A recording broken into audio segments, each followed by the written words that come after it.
Welcome. You're listening to Beyond the Front Door podcast with Lindee and Rhea at Peak Properties. And we are real estate agents here in Cheyenne, Wyoming, and we bring you stories, real estate, and from our community that inspire you, make you laugh, cry, cringe, all of the things, inform you most of all. And come on in. We put the real in real estate.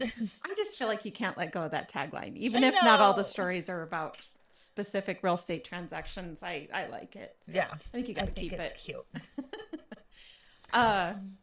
We are just it's our monthly out of Frontier Days. Mm-hmm. By the time this episode is airing, we all made it.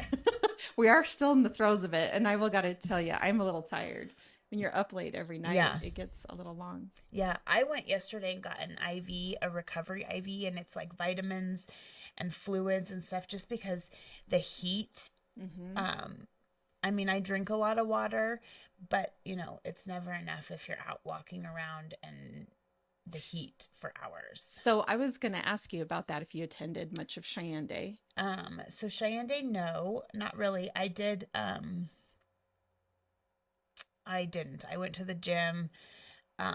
My kids went to the pool, and then I did take them to the carnival last night. Sure. Your kids, they've been blessed. They've been there every day. I was telling Corey the other day, I'm like, Lindee's kids are so blessed that they go to the carnival every day, because my kids would not have had that luxury. They have no idea how lucky they are, because I didn't get to do that either as a child. Like, you got to go one day to a carnival if there was one in town. Yeah. Yeah. Well, where did you get the IV from? I got it from Melt Med Spa. Okay. And it was great. I really do feel better. Or good. Mm-hmm. And Brian went and got one too, because he's been out working in this heat, and we're all It has been hot, and I think it's supposed to be 96 today. Today's Thursday, the 25th. So we're mostly through Cheyenne Frontier Days, but boy, is it yesterday and today hot. Mm-hmm.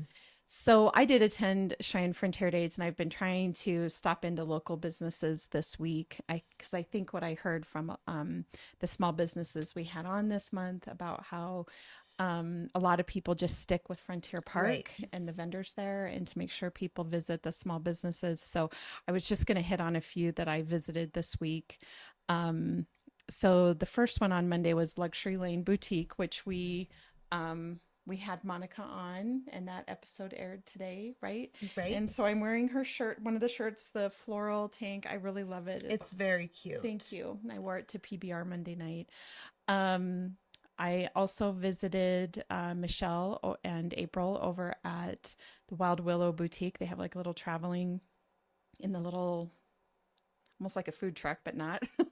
The little mobile boutique. Yeah, a mobile cool. boutique. Yep. Yeah. She's been set up around town, and she was actually at Cheyenne Day at the by Freedom's Edge Brewery there. But anyway, I picked up a few things from her, and she had a shirt that said "Thick as Thieves" on it, and I got these thick thighs on me, so I bought that and wore it Tuesday night. And then have you ever been to the R&B Cafe? Is that what it's called? Yeah, the diner. Yeah. Grant and I went there for breakfast the other morning, and we had not been there yet. I've been in Cheyenne 4 years, and we've not been there yet. And the food was really great.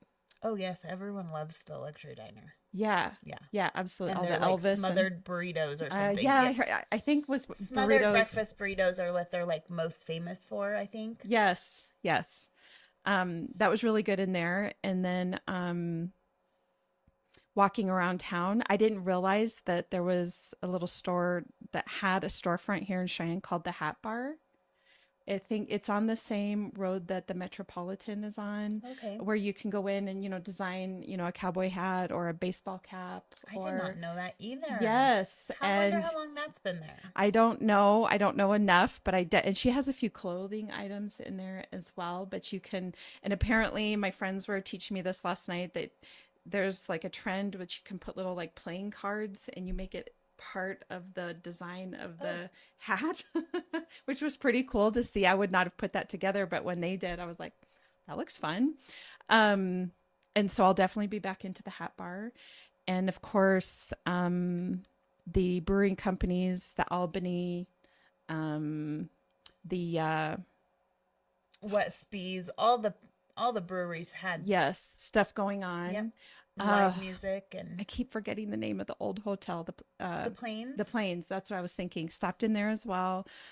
So just kind of made our way around Cheyenne and in the depot and tried to visit the stores. And it was definitely, everybody was having a good time. Yeah, it was one of the more recent Cheyenne days that it did not downpour on everyone. Yeah. I feel like the last few years, the depot has been rained out. Yeah. And everyone's inside looking for shelter for a little bit. And it's probably humid. Yeah. So instead it was just a really hot Cheyenne day. It was. And then you got people crammed into a small space together. I was like, oh my gosh. But everybody looked like they were having fun. And my mom was here visiting. She went to PBR with me Tuesday night. So we went out to Kirk Gowdy and did some paddle boarding yesterday. I wanted to get some sunshine in and be in the water a little bit before I ventured out around Cheyenne Day. So anyway, what all events have you been to? What all things CFD have you done this? I went to the concert on the first opening night, the Turnpike Troubadours and the Red Clay Strays. Yes, it was very good. And then I'm going tonight to Ludacris and T-Pain. So slightly different vibe. And my family will go to the finals rodeo on Sunday. Oh, sure. I've heard that. And then obviously the carnival every day. Thanks, Mom, for getting my kids wristbands. Grant and I One day I haven't been there because Josh, Krista's husband, took the kids to the carnival for us. But every other day I've been there. I do have to say it's a lot better as your kids get older because I can just like sit on the bench and they ride like the rides right by there. And you're probably working still, knowing you. Yes, and then I'm still working and I can still talk to people. But I was kind of hoping by yesterday they would be like burnt out on the carnival. Not so much. I don't know. Usually every year about Cheyenne Day we're done with Frontier Days. Yes, I feel like that too. Yeah. About and Wednesday, so we'll Thursday. see. We'll see. But they now think they're like on a streak of like going every day. So they need to set a record of some kind. Yeah, but I don't think they're going to make it today. Yeah. Because I have too much work to do. Yeah. And then my own concert. So we also tried the little saloon or bar and grill that's up at Frontier Days that's up. It's called it's not the Buccaneer Saloon, I don't think. I don't remember, but it's, the main building that has all the vendors in it. You can go upstairs and there's right. I don't remember the name of it. But anyway, we did go up there and try the food and it was good too. The Bucco Club? Yes, maybe that is what it is. So I'm trying to think. I'm trying to do something new every time. We did go to the Parade Tuesday as well. Oh, today on my way here, I will post the reel here in just a minute. But on my way here to record the podcast. Did it clog you up a bit? Yeah, I took a wrong turn. Oh, no. I came down Pershing and I was like, oh, the parade just got over. Dang it. And so then I was like, which way should I turn? Which way should I turn? And I turned north. And I thought I might go up. But then I ran into the parade and I turned. Yeah, I got stuck. And the guy came over on his horse and was like, there's about 30 more carriages and then you can go. And I was like, yikes. Oh, okay. I go, well, I'll just watch the parade then. And I videoed it. I had my own private viewing. Now, is today Pink Day? Today is pink, yep. And I didn't even try Real for cowboys that. Wear pink. Yep, I got some pink on for cancer awareness. Is it breast cancer awareness? Yep. It's really great. Yeah, it's been a fun week. And I was looking up just to kind of get a sense as to the kind of numbers that Cheyenne Frontier Days brings into town. Do you have any idea what that is? Oh, I always say, but I think it's just rumors of what I've heard. Because, in the last, since I've lived here, they're always like Cheyenne doubles in size. Mm-hmm. Yes. So it says this was in 2023, July 30th, 2023 of KGAB said that last year, rodeo ticket sales reached 116,960 and the night show sales were at 134,134. So I don't know how that translates into people. I've seen other numbers that they figure that like right around 500,000 people attended, purchased tickets. Right, because they're at the gate counting you going in. Yeah. But if one person buys multiple tickets, or if I go 10 days in a row, how does that work out? So I guess I think they probably just say how many people have gone through the park each day. Yeah, that's probably it. But anyway, I thought it was kind of cool to see that, yeah, it does seem that way. Yeah, so approximately 550,000 people attend all combined events during the 10-day celebration each year. So yeah, wild. That is a little wild. I went to like the Indian Village because I think they got some grant money, or they got money and they redid some stuff in there. It looks really good. And I was surprised at the people from like different countries. There was like a few people. I was just sitting there listening to people walk around and talk, and they were from like Australia. Sure. And I was like, I would be interested to know how far people come to.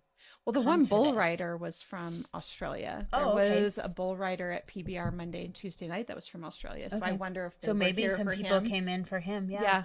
Interesting. So anyway, yeah, it's been a fun week. I'm sure it looks like I'm ready for the traffic to be gone. I'm lucky that I live on the edge of town and not, and so I can kind of pretend like it's not going on. I took my kids to the country club yesterday. Driving them there, the Thunderbirds had just got out, which I forgot. I mean, I didn't forget. I watched them, but then as I left my neighborhood, I was like, oh no. So we were stuck in traffic just trying to get to the country club. Sure. So the country club is by the Frontier Park, so it makes it a little tricky. And then I dropped my son off, who's old enough to stay there by himself for a few hours with his friends. And I came back to get him, and they had the road blocked off because the rodeo got out. And I was like, had to go clear down to Pershing and around. Sure. And I'm like, we're not used to any traffic. And so I'm like, no, I can't get anywhere. Well, and that's what everybody talks about on the podcast, right? How much they love there not being traffic. Yeah. And then this 10 days, here we are. We got enough of it. I got honked at today. You did. So I was like, that person's not from here. Because we don't honk at people. No.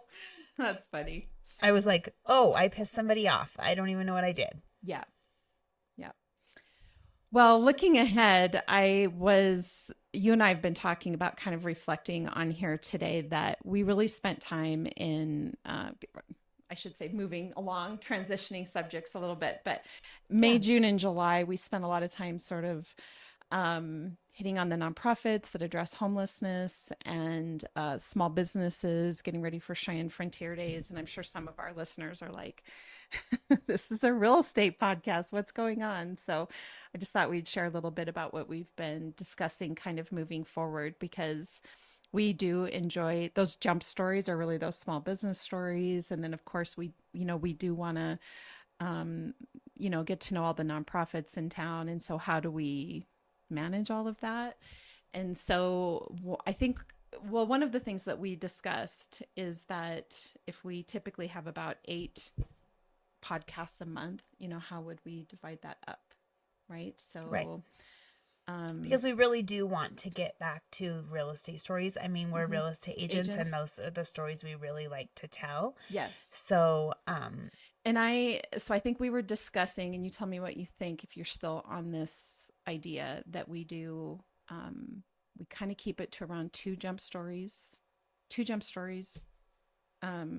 maybe 2 nonprofits, 2 actual real estate transactions, people that, want to share their real estate story, and then 2 real estate professionals. Yes. Every month. Does that sound okay? I think that sounds great. And then we're maybe a little better balance of both, but I will say it was really great to have all the nonprofits on and the small businesses on, and we want to continue to do that. And next year we may do the same thing in the summertime, just hit on those jump stories. I think it's awesome. I've learned so much about Cheyenne and the businesses here that I didn't even know existed.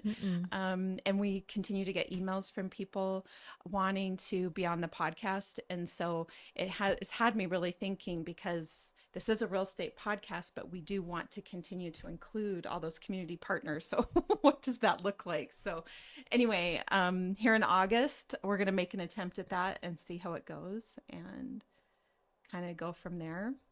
And then the other thing I would love to do out here in August is get a survey out to our listeners and get some feedback on what you like to hear, the length. Yep, the length, everything about the podcast. Give us your feedback. Yep. We will do like a Survey Monkey.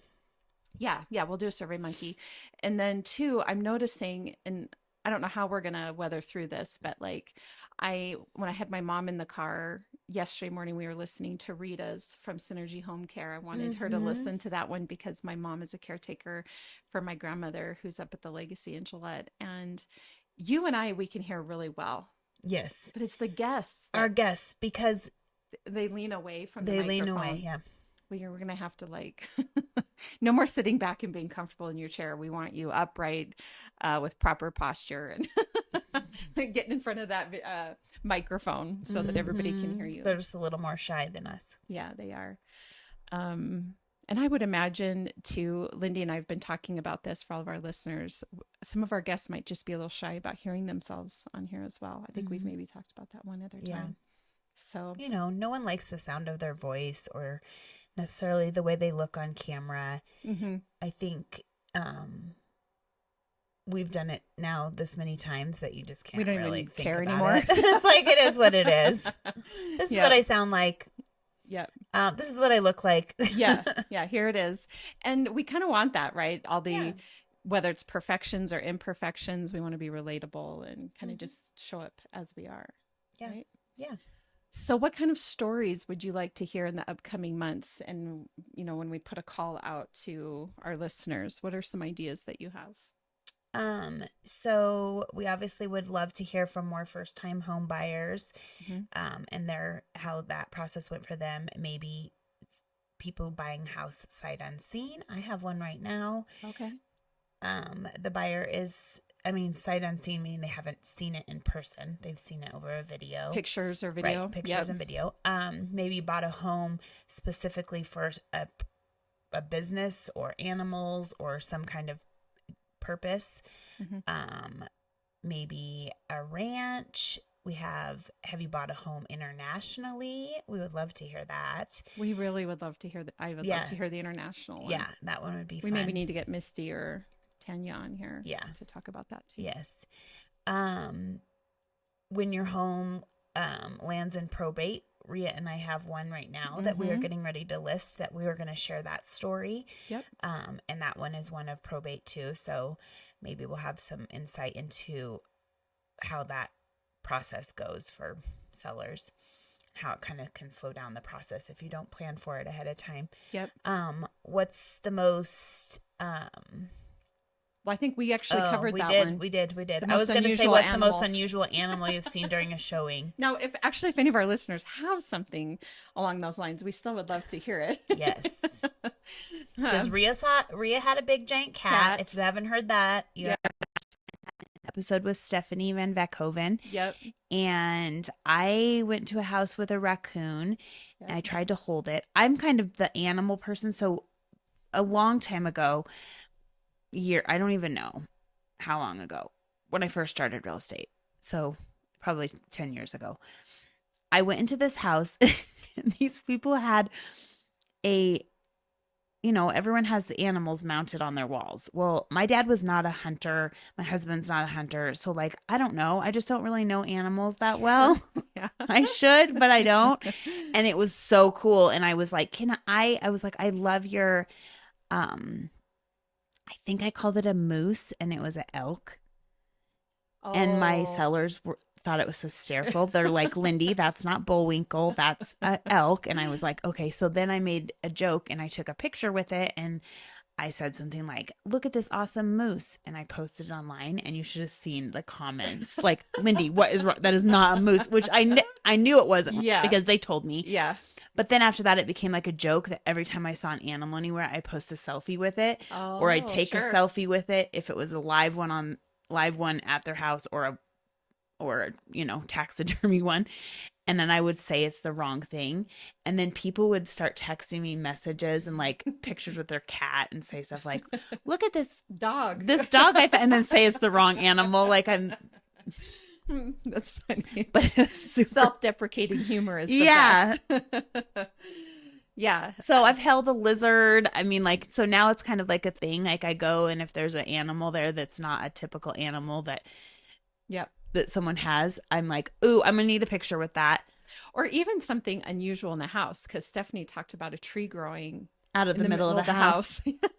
Oh my gosh, I had one. I just showed a house. It's still on the market, so it's not a bad thing. I'm just trying to say it was interesting. But you walk in the door and there's a giant room, and then there's a hot tub right in the room. And I was going to say, I've only been in, I think, 2 houses in Cheyenne that had hot tubs inside, like in the living room. So what would be some reasons behind having a hot tub in the living room? Do we know? Unless, I mean, no, because my brain instantly went to some real kinky parties are happening in this house. That's what I was like. Well, this is strange. Also the house smells like it's the chemicals, like a swimming pool. Yes, which is I've been in homes. So that's why I think you don't put them in a house, but. Yeah. This one we went and looked in right when you walked in. It was like, oh, the hot tub is right here in the living room with the fireplace. My guess would be either your suggestion, which that hit my head too, of fun parties. Right. Maybe that's where we bring in penis service. Yeah, right. Just kidding. Anyway, or if the person had like a physical ailment or disability of some kind where you need to be able to, where getting into a hot tub like relieves the pain. You're so nice. She like thinks the nicest thing. I'm like, nope. Nope. There's some weird stuff's going on in this house. Where's the pineapple? No, right. Anyway. Yes. So we would love to be able to share your stories. And even if you think that your story isn't significant or isn't a big deal, we'd still love to have you on, meet you, hear your story, share your story, because inevitably there's going to be somebody out there that's going to be able to connect and relate with what you went through or what, whatever it is. So we would love to have you on. Yeah. And then, like we said, Rhea and I are doing a real estate transaction together. And so we will, I think, probably do little shorts following us through that process. Yeah, like it's kind of fun to it's kind of fun to follow someone from the beginning to the end of a transaction, so you can learn that. Yeah. And that home is in probate. Yep. Right. And so Lindee and I, just in getting started, have helped with cleaning out or arranging, getting things removed from the house and getting it sort of ready to put on the market. So yeah, because the owners don't live here, which I'll bet is a common thing in probate. Yeah. Right. Yeah. The family members live elsewhere. So yeah. Yeah. So other than that, we look forward to the month of August. And as we're getting ready, I can't even believe the start of the school year. I saw school supplies coming out there after the 4th of July. And I don't have kids anymore where I'm looking at that. But every single time I'm eyeballing it thinking, oh, July 5th is way too early to be putting this out. But maybe not. Yeah. So anyway, I think that's it on my end. Yeah. Thank you guys for listening during the last couple months. And we hope you enjoyed those stories from our community. Yeah. And we look forward to partnering with all of you in the future. So we hope you have a really great August, getting ready for the school year. Yes. Thank you. Yep. See you next time. Yep. This episode of Beyond the Front Door is brought to you by Peak Properties in Cheyenne, Wyoming. With over 75 years of combined experience in real estate, it's our goal to help clients buy and sell and save by providing the information you want and the professional services you expect. Let us help you with your residential, commercial, HUD, income-producing properties, as well as vacant land and rental needs. To learn more, visit www.sellcheyenne.com.